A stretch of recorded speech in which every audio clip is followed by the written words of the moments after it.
All right, so in the last video, we went through and took our character, exported it, put it into Mixamo, created an animation, and then imported it into a new Maya document or file.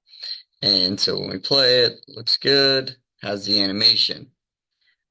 At the end of that video, we tried to import a second animation and it did not play correctly. So in this video, I'm going to show you how to bring in additional characters into the same scene so that they don't override each other. So to do that, what I'm going to do is I'm going to go ahead and minimize this. I'm going to open up another Maya instance, let it load. And there's probably other ways to do this. This just seems to be the easiest way that I have found when working in Maya and Mixamo together. So we'll let this finish loading real quick. And so what I'll do is I'll jump between the two versions. This one we're only going to have open for a brief moment. So I'm going to create a new scene in here. And what I'm going to do is, so I made the separate animation. So I'm going to go to File, Import, go to my downloads, see if it's still there. Hopefully it is. Yeah, grab my jump file. So that brings in the jump that I had downloaded. And so what I'm going to do is if I take these two, so this is the rig and this is the mesh, I'm going to select them both, hit Control G, and I'm going to call this jump character.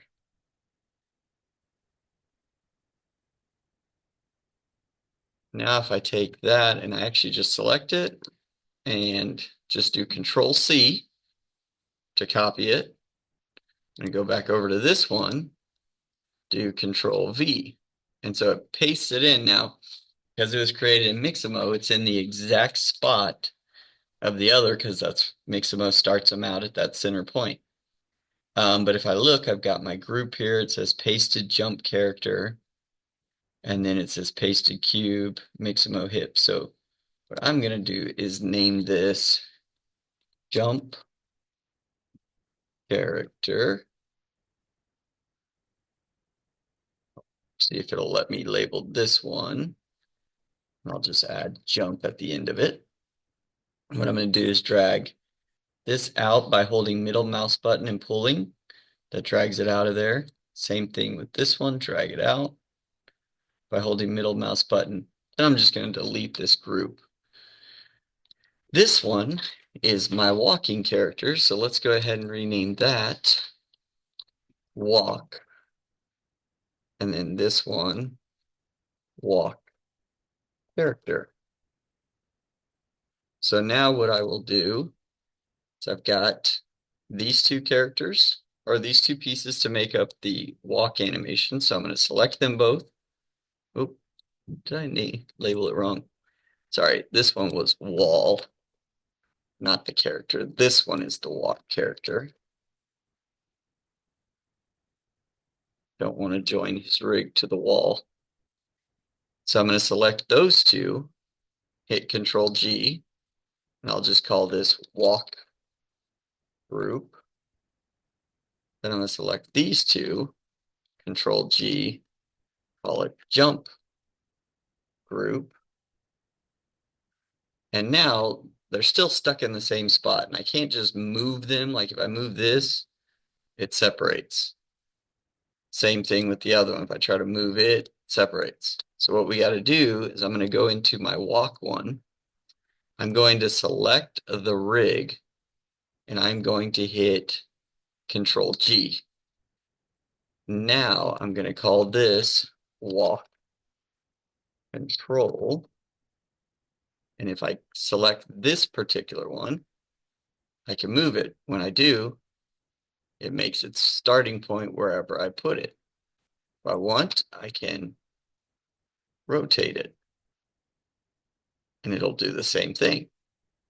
Same thing with the jump one.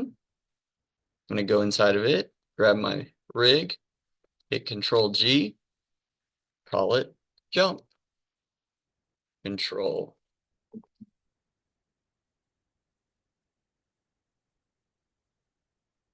And now I can take the jump control, move it, and it's doing the same thing. Allows me to control where they actually start and allows me to get multiple characters in the scene.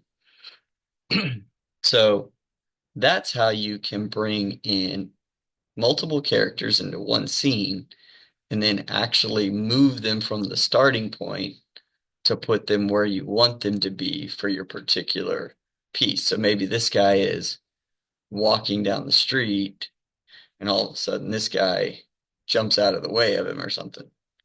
All right, so that's it for this video. I've got a few more that'll show you a little more with Mixamo. And then we'll also have a couple other Maya videos as well. All right, good luck.